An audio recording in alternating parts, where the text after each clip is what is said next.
I was a child, but she treated me like a sin she couldn't erase. Part 2.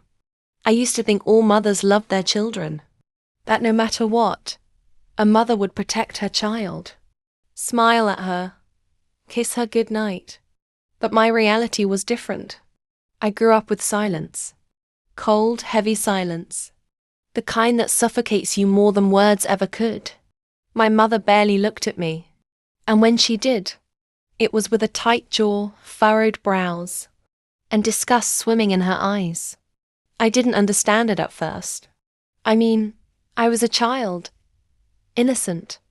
I didn't know anything about the world, about pain, or about hate. But somehow I was born into it. I became her punching bag. Not physically, but emotionally. She called me names no child should ever hear from their mother. You walk like him.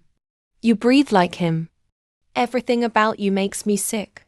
One day I drew her a picture. It was the two of us holding hands under a rainbow. I even added the words, "I love you, Mommy," at the top. I was so proud. I waited all day just to show her. She looked at it, ripped it in half, and said, "Don't force what's not there." My heart broke into tiny pieces. That night, I cried myself to sleep, not because of what she said, but because I finally started to believe it. Maybe I really was unlovable. I didn't even know who my father was. She never spoke about him, but I knew, from her reactions, from the way she flinched when I smiled, that he did something terrible to her. And I was the evidence. Every time she looked at me, she remembered what he did. Maybe he hurt her. Maybe he forced himself on her.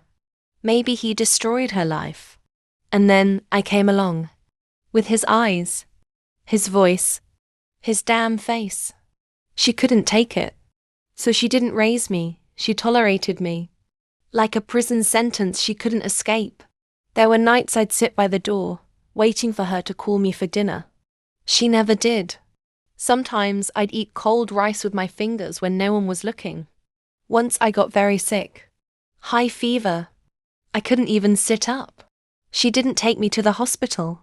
She stood at the doorway and said, "If you die, it'll be your father's fault, not mine." I remember closing my eyes that day and praying I wouldn't wake up. But I did. And every day after that, I walked around with that pain. Not just from the fever, but from the truth. I was never wanted. My existence was a punishment. And my face was a curse she could never forgive. Comment, like, and share for part 3.